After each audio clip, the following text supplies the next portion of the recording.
Hello students and viewers, Siliguri GK ধর science ক্লাসে আপনাদের সকলকে স্বাগত।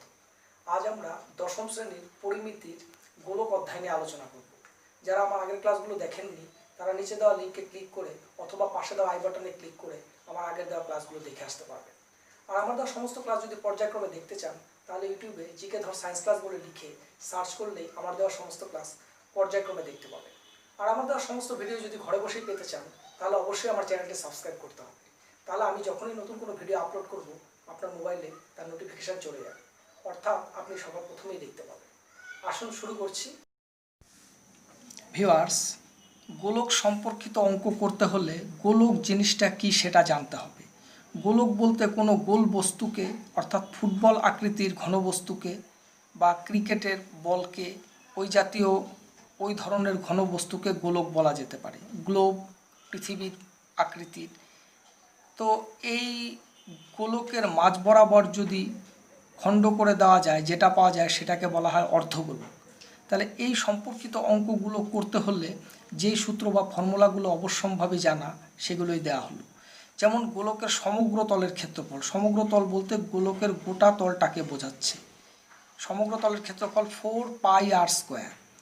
4π মানে 22/7, আরকে আর অক্ষর দ্বারা ব্যাসার্ধকে সূচিত করা হয়। আর ক্ষেত্রফল বললে বর্গ কথাটি লিখতে হয়, সেই জন্য বর্গ একক। ঠিক একইভাবে গোলকের আয়তন বা ঘনফলের ফর্মুলাটি হলো 4/3πr³। পাই মানে 22/7, আর মানে ব্যাসার্ধের কিউব করতে হবে, ঘন একক লিখতে হয়। ঘন একক মানে সেন্টিমিটার থাকলে সেন্টিমিটার, মিটার থাকলে মিটার, ঘন মিটার লিখতে হবে। ঠিক একইভাবে অর্ধগোলকের সমগ্র তলের ক্ষেত্রফল বললে বুঝতে হবে 3πr², বর্গ একক। আবার সেই ক্ষেত্রফল, তাই বর্গ একক। অর্ধগোলকের আয়তন বা ঘনফল বললে 2/3πr³ ঘন একক। এখন প্রশ্ন যে এখানে অর্ধগোলকের সমগ্র তলের ক্ষেত্রফল 3πr² কেন হলো? সমগ্র গোলকের সমগ্র তলের ক্ষেত্রফল 4πr² হলে 2πr² হওয়া দরকার ছিল। হ্যাঁ, 2πr² তো অবশ্যই, কিন্তু দেখা যাচ্ছে এই যে ওপরের তলটি, এই তলটি বৃত্তাকার। তাহলে আমরা জানি বৃত্তাকার তলের ক্ষেত্রফল কি? বৃত্তের ক্ষেত্রফল মানে πr²। তাই 2πr² সাথে যদি আরেকটা πr² যোগ করা যায় তাহলে 3πr²ই হয়। এবার আসুন অঙ্কে প্রবেশ করা যাক। 1 নম্বর অঙ্কটিতে দেখা যাচ্ছে ভিউয়ার্স যে একটি গোলকের ব্যাসার্ধের দৈর্ঘ্য 10.5 সেন্টিমিটার হলে তার সমগ্র তলের ক্ষেত্রফল হিসাব করে লিখি। আমরা জানি সমগ্র তলের ক্ষেত্রফলের ফর্মুলাটি হলো 4πr², বর্গ একক। তাহলে এই সূত্রটি প্রথমে লিখতে হবে, যেহেতু সমগ্র তলের ক্ষেত্রফল চেয়েছে। তাই লেখা হলো গোলকটির সমগ্র তলের ক্ষেত্রফল 4πr²। 4 জায়গায় 4 লেখা হলো, ইন্টু পাই মানে 22/7, যেহেতু আর মানে ব্যাসার্ধ, ব্যাসার্ধ কত? 10.5, তাই 10.5, যেহেতু স্কোয়ার স্কোয়ার কি লিখতে হবে? ক্ষেত্রফল বর্গ, এখানে সেন্টিমিটার তাই বর্গ সেন্টিমিটার লেখা হলো, বর্গ সেমি। 4 জায়গায় 4, 22/7, এটা স্কোয়ার আছে তাই দুবার লেখা হলো, 10.5 গুণ 10.5 বর্গ সেন্টিমিটার। এই দশমিকটা উঠিয়ে দিলে নিচে দশমিকের জন্য একটা 1, পরে 1 ঘর একটা 0। আবার একইভাবে এই দশমিকের জন্য একটা 1, পরে 1 ঘর একটা 0। এবার কাটাকাটি করলেই অঙ্ক হয়ে যাবে। 7 দিয়ে যদি এটাকে কাটা যায় তাহলে 7×15 105। এবার যদি কাটা যায়, 2 দিয়ে কাটলে 2 দুগুণে 4,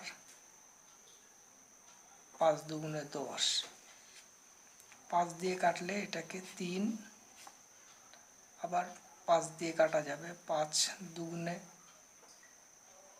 10, 5 দিয়ে কাটলে 5 দুগুণে 10, 5 একে 5, এই 2 কেটে গেল। এবার উপরেরগুলো গুণ করে বসিয়ে দিলেই হয়ে যাবে, অর্থাৎ 22কে 3 দিয়ে গুণ করতে হবে, 3কে 21 দিয়ে গুণ করলে হবে 1386 বর্গ সেমি। এটাই উত্তর। এরপরের অঙ্কে আসছি। 2 নম্বর অঙ্কটিতে দেখা যাচ্ছে যে একটি চামড়ার বল তৈরি করতে প্রতি বর্গ সেন্টিমিটারে 17.50 টাকা হিসেবে 431.20 টাকা লেগেছে। বলটির ব্যাসের দৈর্ঘ্য হিসেব করে লিখতে বলা হয়েছে। তো আমরা জানি ব্যাস মানে ব্যাসার্ধের দ্বিগুণ, তাহলে ব্যাস বের করতে হলে আগে ব্যাসার্ধ বের করে নিতে হবে। তো এখানে দেখা যাচ্ছে যে এত টাকা হিসেবে এত টাকা লেগেছে, তার মানে এটা দিয়ে এটাকে যদি ভাগ করা যায় তাহলে ভাগফলটাই হবে এই বলটির সমগ্র তলের ক্ষেত্রফল। তারপর সমগ্র তলের ক্ষেত্রফলের সাথে ফর্মুলাটি তুলনা করলেই ব্যাসার্ধের মান বেরিয়ে যাবে। তো এটাই লেখা হয়েছে যে চামড়ার বল তৈরি করতে প্রতি বর্গ সেন্টিমিটারে এত টাকা হিসেবে 17.50 টাকা হিসেবে 431.20 টাকা লেগেছে, অর্থাৎ সুতরাং বলটির সমগ্র তলের ক্ষেত্রফল এটা ভাগ এটা। তার মানে এই দশমিকের জন্য একটা এক, এখানে দশমিক ছিল 2 ঘর পরে, তাই দুটো শূন্য, ভাগ এটাও তাই করা হলো। এবার আমরা জানি ভাগ চিহ্ন গুণ চিহ্ন হলে উল্টে যায়, এটা যা ছিল বাদিকে তাই লেখা হলো। এটা 1750/100 ছিল, 100/1750 হয়ে গেল, এটা 100 কেটে গেল, এটাকে এটা দিয়ে ভাগ করলে 24.64 এত বর্গ সেন্টিমিটার। তার মানে বলটির সমগ্র তলের ক্ষেত্রফল।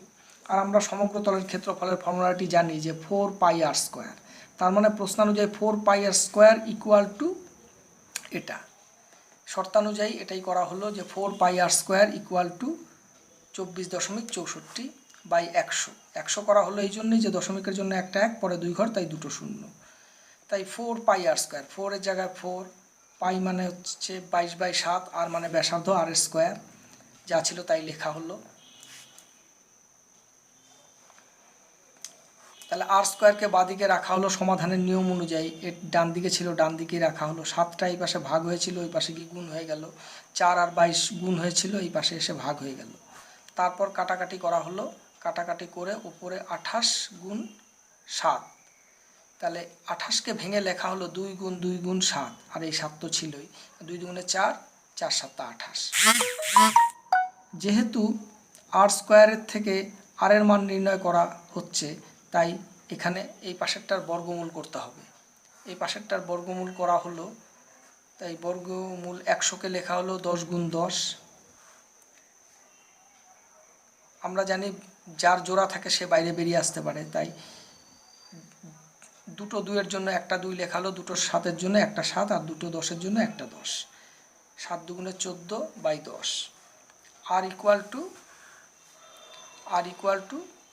1.4 হলো, কারণ আমরা জানি যে দশমিক, একটা কাল্পনিক দশমিক যে কোনো সংখ্যার ডান দিকে থাকে, এবং সেটাকে 10 দিয়ে ভাগ করলে দশমিক বাঁ দিকে সরে, গুণ করলে ডান দিকে সরে। যেহেতু ভাগ করা হচ্ছে তাই এক ঘর বাঁ দিকে সরে গেল, এখানকার কাল্পনিক দশমিকটা এখানে চলে আসলো। যদি দুটো শূন্য দিয়ে ভাগ করা হতো তাহলে 2 ঘর যেত, 3টে শূন্য দিয়ে ভাগ করলে 3 ঘর যেত। যেহেতু 3 ঘর না থাকলে একটা শূন্য বসিয়ে নিয়ে বসাতে হবে।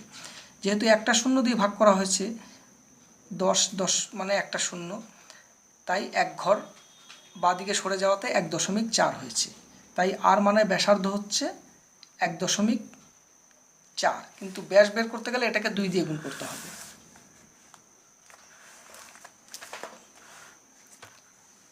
বলটির ব্যাসের দৈর্ঘ্য 1.4 গুণ 2, গুণ করে লেখা হলো, এই দুটো গুণ করলে 2.8 সেন্টিমিটার। তার মানে বলটির ব্যাসের দৈর্ঘ্য 2.8 সেন্টিমিটার। পরের অঙ্কে আসছি। 3 নম্বর অঙ্কটিতে দেখা যাচ্ছে যে স্কুলে শর্ট পাট খেলার জন্য যে বলটি ব্যবহার করা হয় তার ব্যাসের দৈর্ঘ্য 7 সেন্টিমিটার হলে বলটিতে কত ঘন সেন্টিমিটার লোহা আছে। তার মানে ঘন সেন্টিমিটার লোহা আছে, তার মানে বলটির ঘনফল বের করতে হবে। আর আমরা জানি বলের ঘনফলের ফর্মুলাটি কি, যে গোলকের ঘনফল বা বলের ঘনফলের ফর্মুলা 4/3πr³। এই সূত্রটি প্রয়োগ করে অঙ্কটি করতে হবে। তাহলে যেহেতু এখানে ব্যাসের দৈর্ঘ্য দেওয়া আছে, তার মানে ব্যাসার্ধ বের করে নিতে হবে। ব্যাস মানে 7, তাহলে ব্যাসার্ধ হবে 7/2। শর্টপাট খেলার বলটির ব্যাসার্ধ 7/2 সেন্টিমিটার, ব্যাসার্ধ বের করে নেওয়া হলো। যেহেতু ব্যাস 7 সেন্টিমিটার, তাই ব্যাসার্ধ 7/2 সেন্টিমিটার। বলটির ঘনফল এই যে ফর্মুলাটি লেখা আছে 4/3πr³। 4 এর জায়গায় 4, 4/3, পাই মানে 22/7, আর মানে হচ্ছে এই যে আর মানে 7/2, যেহেতু কিউব তাই কিউব লেখা হয়েছে ঘন সেন্টিমিটার। 4/3, 22/7, 7/2 মাথায় 3, তাই 3 বার লেখা হয়েছে এটাকে।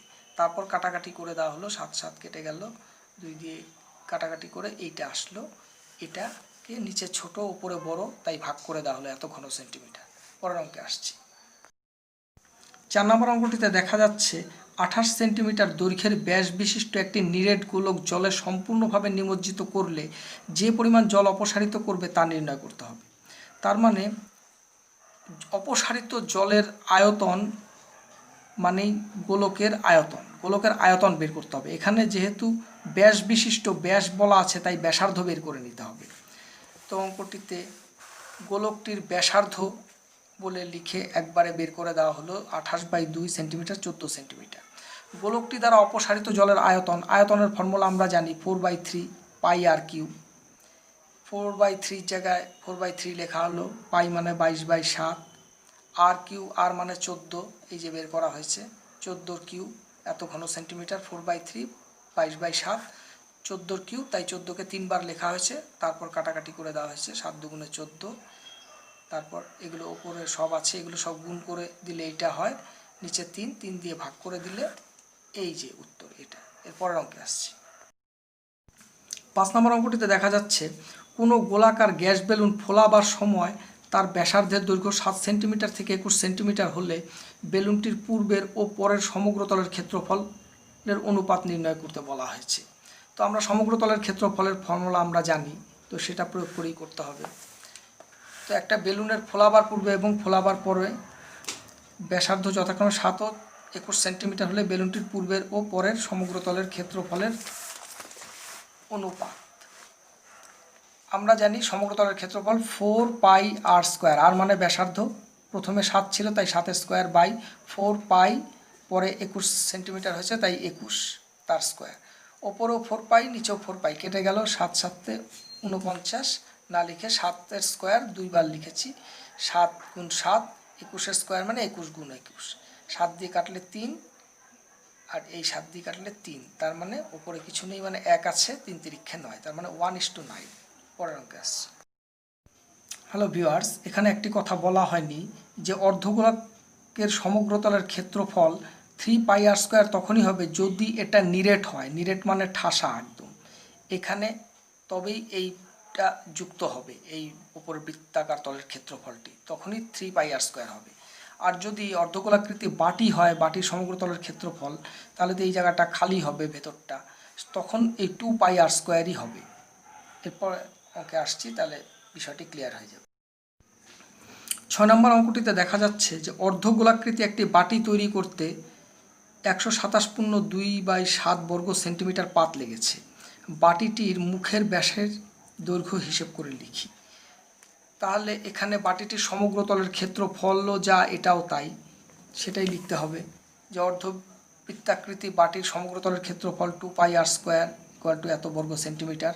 প্রশ্নানুযায়ী 2 পাই আর স্কোয়ার ইকুয়াল টু 127.2/7, 2 পাই মানে 22/7, আর স্কোয়ার লেখা হলো, 127কে 7 দিয়ে গুণ করে তার সাথে 2 যোগ করলে এটা হয়, নিচে 7 লেখা হলো, আর স্কোয়ার বাদিকে ছিল বাদিকেই রাখা হলো, 891/7, 891, নিচে 7 ছিল 7 থাকলো, এখানে 7টা এখানে ভাগ হয়েছিল, ওই পাশে গিয়ে গুণ হয়ে গেল, 2 আর 22 এই পাশে গুণ অবস্থায় ছিল, এখানে ভাগ হয়ে গেল সমাধানের নিয়ম অনুযায়ী।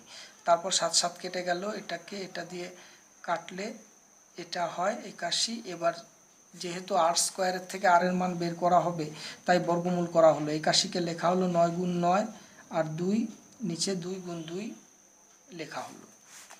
এবার যার জোড়া আছে সে বাইরে বেরিয়ে আসতে পারবে বর্গ রুটের বাইরে, 9-এর জোড়া আছে তাই দুটো 9-এর জন্য একবার, দুটো 2-এর জন্য একবার, 2, 9/2, তার মানে ব্যাসার্ধ হচ্ছে 9/2 সেন্টিমিটার। কিন্তু ব্যাসের দৈর্ঘ্য চেয়েছে, মুখের ব্যাসার্ধ হচ্ছে 9/2 সেন্টিমিটার এবং ব্যাসের দৈর্ঘ্য আমরা জানি ব্যাস হচ্ছে ব্যাসার্ধের দ্বিগুণ, তাই 2 দিয়ে গুণ করা হচ্ছে, 2 কেটে গেল, তাহলে 9 সেন্টিমিটার। তার মানে বাটিটির মুখের ব্যাসের দৈর্ঘ্য হচ্ছে 9 সেন্টিমিটার। পরের অঙ্কে আসছে। 7 নম্বর অঙ্কটিতে দেখা যাচ্ছে একটি নিরেট লোহার গোলার ব্যাসার্ধের দৈর্ঘ্য 2.1 সেন্টিমিটার। ওই গোলাটিতে কত ঘন সেন্টিমিটার লোহা আছে তা নির্ণয় করতে হবে, অর্থাৎ লোহার গোলাটির ঘনফল বের করতে হবে। এবং লোহার গোলার বক্রতলের ক্ষেত্রফল আমরা জানি, বক্রতলের ক্ষেত্রফলও যা সমগ্রতলের ক্ষেত্রফলও তাই, তা আগে ঘনফলটা বের করে নেওয়া যাক। আমরা জানি ঘনফলের ফর্মুলা আমরা জানি যে নিরেট লোহার বলটির ঘনফল মানে 4/3 পাই আর কিউব। 4/3 জায়গায় 4/3, পাইয়ের জায়গায় 22/7 ইন্টু আর মানে হচ্ছে 2.1, যেহেতু কিউব তাই কিউব লেখা হলো এত ঘন সেন্টিমিটার। 4/3 22/7, এটা যেহেতু কিউব তাই 3 বার লেখা হলো, তারপর কেটে দেওয়া হলো 3 7 21, তারপর ওপরগুলো সব গুণ করলে এটা হয়, আর নিচে 3টে 10 গুণ করলে 1000, এত ঘন সেন্টিমিটার। আমরা জানি 1000 দিয়ে কোনো কিছুকে ভাগ করলে পরে যেহেতু 3টে শূন্য তাই কাল্পনিক দশমিকটি এইখানে আছে, এখান থেকে 3 ঘর বাঁদিকে সরে যাবে, তো এইখানটা হবে দশমিক, এই যে এখানে লেখা হলো। তা বলটিতে এত ঘন সেন্টিমিটার লোহা আছে। এরপরে কি বের করতে হবে? সমগ্র তলের ক্ষেত্রফল। তা বলটির সমগ্র তলের ক্ষেত্রফলের ফর্মুলাটি আমরা জানি। বলটির সমগ্র তলের ক্ষেত্রফল হচ্ছে 4πr², সমগ্র তল বা বক্রতলের ক্ষেত্রফল। তাই 4πr² লেখা হলো, 4-এর জায়গায় 4, পাই মানে 22/7, আর মানে হচ্ছে 2.1 তার স্কোয়ার বর্গ সেন্টিমিটার। 4-এর জায়গায় 4, 22/7, এটা স্কোয়ার তাই 2 বার লেখা হলো, আবার 3 7 21, উপরেগুলো সব গুণ করে এটা হয়, নিচে 10 × 10 মানে 100, 100 দিয়ে ভাগ করা মানে কাল্পনিক দশমিকটা বাঁদিকে 2 ঘর সরে যাবে, যেহেতু দুটো শূন্য তাই এখানে কাল্পনিক দশমিক ছিল, এখান থেকে 2 ঘর সরলে এখানে এই যে 55.44 বর্গ সেন্টিমিটার। এটা হচ্ছে সমগ্র তলের ক্ষেত্রফল। পরের অঙ্কে আসছে। 8 নম্বর অঙ্কটিতে দেখা যাচ্ছে একটি নিরেট সীসার গোলকের ব্যাসের দৈর্ঘ্য 14 সেন্টিমিটার, তার মানে ব্যাসার্ধ বের করে নিতে হবে। এই গোলকটি গলিয়ে 3.5 সেন্টিমিটার দৈর্ঘ্যের ব্যাসার্ধের কতগুলি নিরেট গোলক তৈরি করা যাবে হিসেব করে লিখতে হবে। তো প্রথমে এই গোলকটির ব্যাসার্ধ বের করে নিয়ে এটার ঘনফল বের করতে হবে, তারপর এটার ঘনফল দিয়ে ভাগ করে দিলে পরেই যেটা হবে ওটাই উত্তর। নিরেট গোলকের ব্যাসার্ধ 14/2, ব্যাসার্ধ বের করে নেওয়া হলো, যেহেতু ব্যাস 14 সেন্টিমিটার, 7 সেন্টিমিটার বের হলো ব্যাসার্ধ। তো গোলকটির আয়তন, এই যে আয়তনের ফর্মুলা আমরা জানি 4/3 পাই আর কিউব। আবার 3.5 সেন্টিমিটার ব্যাসার্ধের গোলকটির আয়তন এই যে 4/3 পাই আর কিউব, আর মানে ব্যাসার্ধ ঘন সেন্টিমিটার। গোলক তৈরি করা যাবে, তাহলে এই আগের গোলকের ঘনফল ভাগ পরের গোলকের ঘনফল, যা ছিল তাই লেখা হলো। 7-এর কিউব 3 বার 7 লেখা হয়েছে, এটাকে ভাগ চিহ্ন গুণ চিহ্ন হয়ে গেলে নিচে কিছু নেই, 1 আছে, তাহলে 1/ এটা লেখা হয়েছে। তো 3.5-এর কিউব না লিখে 35/10 লেখা হয়েছে, 3 বার 35/10, 35/10, 35/10 লেখা হয়েছে। ওপরেও 4/3 পাই, নিচেও 4/3 পাই, কেটে দেওয়া হলো, তাই 7 × 7 3 বার লেখা হয়েছে। এই 1 এটা ভাগ চিহ্ন, নিচে 35/10, তাই 1 গুণ চিহ্ন 10/35 লেখা হয়েছে, তাই 10টা উপরে চলে গেছে, 35গুলো সব নিচে চলে এসছে। এইবার কাটাকাটি করা হয়েছে, কাটাকাটি করে 5 7 35, এই যে 5 5 7 35, 5 7 35, 5 দিয়ে কাটলে 5 2 10, 5 2 10, 5 2 10, 2 2 4, 4 2 8, এই যে 8টি, তার মানে 8টি গোলক তৈরি করা যাবে। এই বড় গোলকটিকে গলিয়ে এই 3.5 সেন্টিমিটার ব্যাসার্ধের 8টা গোলক তৈরি করা যায়। পরের অঙ্কে আসছি। 9 নম্বর অঙ্কটিতে দেখা যাচ্ছে 3 সেন্টিমিটার, 4 সেন্টিমিটার ও 5 সেন্টিমিটার দৈর্ঘ্যের ব্যাসার্ধের 3টি নিরেট তামার গোলক গলিয়ে একটা বড় গোলক তৈরি করতে হবে। বড় গোলকটির ব্যাসার্ধের দৈর্ঘ্য নির্ণয় করতে হবে। তার মানে এই 3 সেন্টিমিটার, 4 সেন্টিমিটার ও 5 সেন্টিমিটার 3টা গোলকের ঘনফল বের করতে হবে আগে। বের করার পরে বড় গোলকটির ঘনফলের সাথে তুলনা করলে পরেই এখান থেকেই ব্যাসার্ধের দৈর্ঘ্য বেরিয়ে আসবে। তো অঙ্কটি করা যাক। 3 সেন্টিমিটার, 4 সেন্টিমিটার, 5 সেন্টিমিটার ব্যাসার্ধের 3টি গোলক গলিয়ে যে বড় গোলক তৈরি করা হবে, মনে করি তার ব্যাসার্ধ বড় হাতের 8 সেন্টিমিটার, তার ঘনফল 4/3 পাই বড় হাতের আর কিউব ঘন সেন্টিমিটার। আবার 3টি গোলকের ঘনফল কীভাবে বের করা হয়েছে আমরা জানি 4/3 পাই আর কিউব। আর যেহেতু একটি গোলকের ব্যাসার্ধ 3 সেন্টিমিটার তাই 3-এর কিউব লেখা হয়েছে, আরেকটি গোলকের ঘনফল 4 সেন্টিমিটার তাই 4-এর কিউব লেখা হয়েছে, আরেকটি গোলক 5 সেন্টিমিটার ব্যাসার্ধের দৈর্ঘ্য তাই 5-এর কিউব লেখা হয়েছে, একবারে সেকেন্ড ব্র্যাকেট দিয়ে এত ঘন সেন্টিমিটার। 4/3 পাই, 3-এর কিউব মানে 27, 4-এর কিউব মানে 64, 5-এর কিউব মানে 125, এত ঘন সেন্টিমিটার। তাই 4/3 পাই, এই 3টে যোগ করে 216। তার মানে প্রশ্নানুযায়ী এটাও 3টি গোলকের ঘনফল, আর বড় গোলকের ঘনফল আমরা জানি, বের করেছি 4/3 পাই বড় হাতের আর কিউব। তাই এটাও যা এটাও তাই, প্রশ্ন অনুযায়ী এইটা ইকুয়াল টু এইটা। এই পাশেও 4/3 পাই, এই পাশেও 4/3 পাই, কেটে দেওয়া হলো। তাই আর কিউবের থেকে আর বের করতে গেলে ঘনমূল বের করতে হয়। আমরা যেমন বর্গমূলে দুটো করে নিয়ে জোড়া থাকলে একটা লিখতে হয়, সেমনি ঘনমূলে 3টে করে থাকলে একটা বের করা যায়। তাহলে এই 216কে ভেঙে লিখলে পরে 6 গুণ 6 গুণ 6, এই 3টের জন্য একটা 6, তার মানে আর হচ্ছে 6। তাহলে বড় গোলকটির ব্যাসার্ধের দৈর্ঘ্য 6 সেন্টিমিটার। এরপর অঙ্কে আসছি। 10 নম্বর অঙ্কটিতে দেখা যাচ্ছে একটি অর্ধগোলাকৃতি গম্বুজের ভূমিতলের ব্যাসার্ধের দৈর্ঘ্য 42 ডেসিমিটার। গম্বুজটির উপরিতল রং করতে প্রতি বর্গমিটারে 35 টাকা হিসাবে কত খরচা পড়বে? তো এখানে লক্ষ্য করার বিষয় যে এখানে দেয়া আছে ডেসিমিটার, আবার উত্তর চাওয়া হয়েছে মিটারে, বর্গমিটারে। তার মানে এই ডেসিমিটারটাকে মিটারে পরিণত করে নিয়ে তারপর অঙ্কটি করতে হবে। আর গম্বুজ মানে উল্টানো বাটির মতো, অর্থাৎ আমরা যে অর্ধবৃত্তাকৃতি বাটির যে ফর্মুলা আমরা দেখেছি, যে অর্ধবৃত্তাকৃতি বাটির ফর্মুলা কি 2πr², এই ফর্মুলাটাই ইউজ করে করতে হবে। গম্বুজ বলতে এই উল্টানো বাটির মতো এই রকম চেহারাকে বোঝায়। তো অঙ্কটি করা যাক।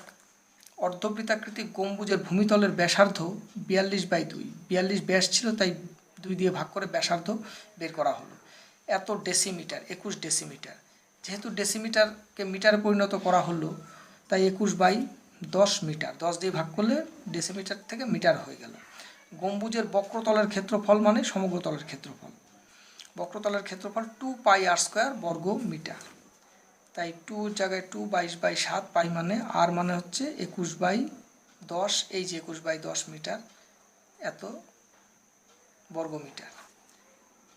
যা ছিল তাই লেখা হলো, এটা দুবার লেখা হলো কারণ স্কোয়ার বলে দুবার লেখা হলো।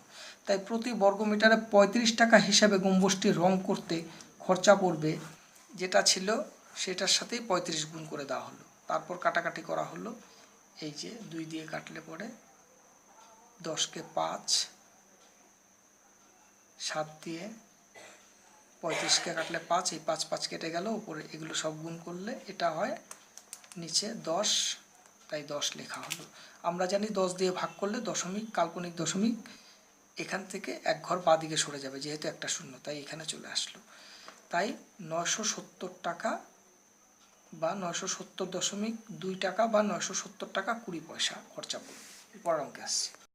11 নম্বর অঙ্কটিতে দেখা যাচ্ছে একটি ধাতুর পাত থেকে তৈরি দুটি ফাঁপা গোলকের ব্যাসের দৈর্ঘ্য যথাক্রমে 21 সেন্টিমিটার ও 17.5 সেন্টিমিটার। গোলক দুটি তৈরি করতে যে পরিমাণ ধাতুর পাত লেগেছে তার অনুপাত নির্ণয় করি। তো 21 সেন্টিমিটার ব্যাস ও 17.5 সেন্টিমিটার ব্যাসের গোলক দুটির সমগ্র তলের ক্ষেত্রফলের অনুপাত বের করলেই অঙ্কটি হয়ে যাবে। তা যেহেতু এটা ব্যাস, তাই ব্যাসার্ধ বের করে 2 দিয়ে ভাগ করে ব্যাসার্ধ বের করা হয়েছে। তাই আমরা জানি সমগ্রতলের ক্ষেত্রফল 4πr²। তা 4π, এই যে আর মানে ব্যাসার্ধ, তাই 21/2 তার স্কোয়ার লেখা হয়েছে, নিচেরটাও তাই 175 লিখে নিচে দশমিকের জন্য একটা 1, পরে এক ঘর, সেজন্য একটা শূন্য, 10 লেখা হয়েছে। যেহেতু ব্যাসার্ধ তাই 2 দিয়ে ভাগ করা হয়েছে, πr², তাই স্কোয়ার। ওপরেও 4π, নিচেও 4π কেটে দেওয়া হলো। এটা 21/2 স্কোয়ার, তাই দুবার লেখা হয়েছে। 175/20 লেখা হয়েছে, 10 দুগুণে 20 স্কোয়ার, তাই দুবার লেখা হয়েছে। যা ছিল তাই লেখা হলো 21/2 গুণ 21/2। এই ভাগ চিহ্নটাকে গুণ চিহ্ন করে দেওয়া হয়েছে, গুণ চিহ্ন করে, তার মানে 175 গুণ 175 ওপরে ছিল, এটা নিচে হয়ে যাবে 20 গুণ 20 ওপরে হয়ে গেল, 20 গুণ 20 নিচে 175 গুণ 175। এইবার কাটাকাটি, 7 দিয়ে কাটলে 3 7 21, 7 দিয়ে কাটলে 175কে 25। ঠিক একইভাবে 3 7 21, 7 25-এ 175। এবার 20কে যদি 5 দিয়ে কাটা যায়, 4 5 20, 5 5 25, 4 5 20, 5 5 25। তাহলে নিচে পড়ে থাকলো 5 5 25, উপরে 3 3 9, 4 9 36, তা 36/25, 36:25, এটাই উত্তর। এরপর অঙ্কে আসছে। 12 নম্বর অঙ্কটিতে দেখা যাচ্ছে যে একটি ধাতব গোলকের উপরিতল এমনভাবে কেটে নেওয়া হলো যে নতুন গোলকের বক্রতলের ক্ষেত্রফল আগের গোলকের ঠিক অর্ধেক হয়। কেটে নেওয়া অংশের আয়তনের সঙ্গে অবশিষ্ট গোলকের আয়তনের অনুপাত নির্ণয় করি। তো মনে করা যাক বড় গোলকের ব্যাসার্ধ বড় হাতের আর একক এবং ছোট গোলকের ব্যাসার্ধ ছোট হাতের আর একক। তা বড় গোলকের সমগ্রতলের ক্ষেত্রফল 4 পাই বড় হাতের আর স্কোয়ার বর্গ একক এবং ছোট গোলকের সমগ্রতলের ক্ষেত্রফল 4 পাই ছোট হাতের আর স্কোয়ার বর্গ একক। তো কেটে নেওয়া অংশের ক্ষেত্রফল 4 পাই আর বড় হাতের আর স্কোয়ার বাই 2 বর্গ একক, 2 দিয়ে ভাগ করলে 2 পাই বড় হাতের আর স্কোয়ার বর্গ একক। তার মানে প্রশ্নানুযায়ী 2 পাই বড় হাতের আর স্কোয়ারও যা 4 পাই ছোট হাতের আর স্কোয়ারও তাই। তা এখানে সমাধানের নিয়ম অনুযায়ী আর স্কোয়ার বাদিকে ছিল বাদিকেই থাকলো, ইকুয়াল টু লেখা হলো, যা ছিল তাই লেখা হলো। এটা এই পাশে গুণ হয়েছিল, এই পাশে এসে ভাগ হয়ে গেল, পাই পাই কেটে গেল, 2 দিয়ে কাটলে 2 আর স্কোয়ার। তো আর স্কোয়ার ইকুয়াল টু 2 ছোটো হাতের আর স্কোয়ার। তাহলে আর স্কোয়ারের থেকে আর এর মান বের করতে হলে বর্গমূল করতে হয়, তা বর্গমূল করা হলো। তা আর স্কোয়ারের থেকে আর এর মান বের করতে বর্গমূলের যার জোড়া থাকবে সে বাইরে বেরিয়ে আসতে পারবে। আর স্কোয়ারের থেকে আর এর জোড়া আছে তাই আর বাইরে বেরিয়ে আসলো, 2 এর জোড়া নেই তাই আর √2। আর এর মান হচ্ছে বড় হাতের আর এর মান আর √2। কেটে নেওয়া অংশের আয়তন এবং অবশিষ্ট অংশের আয়তনের অনুপাত 4/3 পাই বড় হাতের আর কিউব মাইনাস ছোট হাতের আর কিউব বাই অবশিষ্ট অংশের আয়তন, এই যে 4/3 পাই ছোট হাতের আর কিউব, ওপরেও পাই নিচেও পাই, 4/3 ওপরেও নিচেও কেটে দেওয়া হলো। তা আর কিউব মাইনাস ছোট হাতের আর কিউব। আর বড় হাতের আর কিউবের মান এই যে বের করা হয়েছে আর √2, তাই এই আর √2 এখানে লিখে দেওয়া হলো, তার কিউব লেখা হলো, এই যে মাইনাস ছোট হাতের আর কিউব বাই নিচে আর কিউব, যেহেতু আর বড় হাতের আর মানে আর √2। তা এবার যেটা করা হলো আর √2 এর হোল কিউব, তার মানে আর এর কিউব √2 এর কিউব। √2 এর কিউব মানে এই যে √2 এর কিউব মানে √2 গুণ √2 গুণ √2, তিনটে √2 মধ্যে দুটো √2 গুণ করলে হয় একটা 2 আর আরেকটা √2, তাই আর কিউব মাইনাস 2√2 মাইনাস এই যে আর কিউব, এই যে লেখা হয়েছে, তাই যে আর কিউব মানে আর কিউব, √2 এর কিউব মানে 2√2 মাইনাস আর কিউব। দুটোর মধ্যে আর কিউব কমন আছে, তা আর কিউব কমন গেলে এই যে পড়ে থাকে 2√2 মাইনাস এখানে কিছু নেই মানে যে 1 পড়ে আছে, নিচে আর এর কিউব, আর এর কিউব আর কিউব কেটে গেল, তাই 2√2 মাইনাস 1 বাই নিচে কিছু নেই 1, তাহলে অনুপাত হলো এইটা /1। এই যে 2√2 মাইনাস 1 /1, এটাই অ্যান্সার। পরের অঙ্কে আসছে। 13 নম্বর অঙ্কটিতে দেখা যাচ্ছে 14 সেন্টিমিটার দৈর্ঘ্যের ব্যাসার্ধ বিশিষ্ট একটি ভূগোলকের অক্ষটির বক্রতলে 0.7 সেন্টিমিটার দৈর্ঘ্যের ব্যাসার্ধ বিশিষ্ট দুটি বৃত্তাকার ছিদ্র করা হয়েছে। ভূগোলকটির গোলাকার অংশের ধাতব পাতের ক্ষেত্রফল নির্ণয় করি। তো এখানে ভূগোলকটির ধাতব অংশের ক্ষেত্রফল সমগ্রতলের ক্ষেত্রফল অর্থাৎ 4 পাই আর স্কোয়ার, আর মানে হচ্ছে 14, ব্যাসার্ধ 14 স্কোয়ার, তো সেটাই লেখা হলো 4 পাই 14 স্কোয়ার মানে 196 বর্গ সেন্টিমিটার।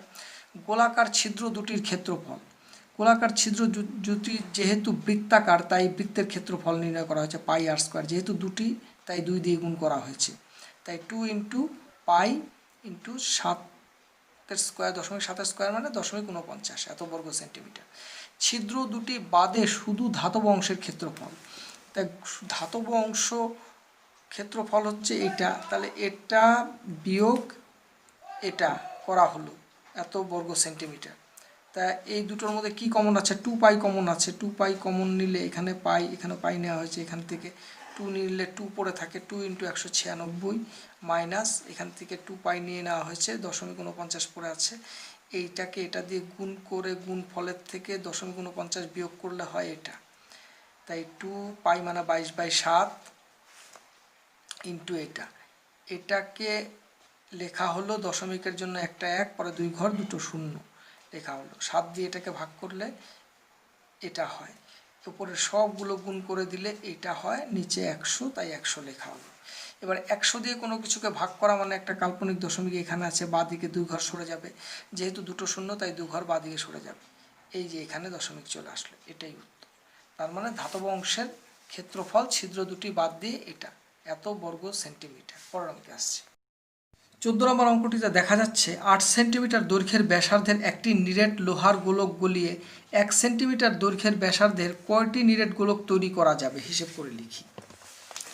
তো 8 সেন্টিমিটার ব্যাসার্ধের গোলক গলিয়ে 1 সেন্টিমিটার ব্যাসার্ধের গোলক তৈরি করা যাবে, তার মানে এই গোলক, এই ব্যাসার্ধের গোলকটির ঘনফল নির্ণয় করতে হবে। তো করা হলো, ঘনফলের ফর্মুলাটি আমরা জানি 4/3 পাই আর কিউব, আর 1 সেন্টিমিটার যেটা তৈরি করা হবে 1 সেন্টিমিটার করে, তাই 4/3 পাই 1 সেন্টিমিটারের কিউব। তো ওপরেও 4/3 নিচেও 4/3, পাই পাই কেটে গেল, 8-এর কিউব মানে 3 বার 8 লেখা হলো, 1-এর কিউব মানে 3 বার 1 লেখা হলো। নিচে 1 থাকা না থাকা 2 সমান, এক সব সংখ্যার নিচেই 1 থাকে, তাই 8কে 3 বার গুণ করলে পরে 512, অর্থাৎ ওই 8 সেন্টিমিটার ব্যাসার্ধ বিশিষ্ট গোলকটি গলিয়ে 1 সেন্টিমিটার ব্যাসার্ধের গোলক তৈরি করা যাবে 512টি। আশা করি আমার বোঝানোটি আপনারা বুঝতে পেরেছেন। হ্যালো ভিউয়ার্স, আমার ভিডিওটি যদি সত্যি আপনাদের ভালো লেগে থাকে তাহলে অবশ্যই লাইক, কমেন্ট, শেয়ার করবেন। আপনারা সবাই ভালো থাকুন, সুস্থ থাকুন, শান্তিতে থাকুন। নমস্কার।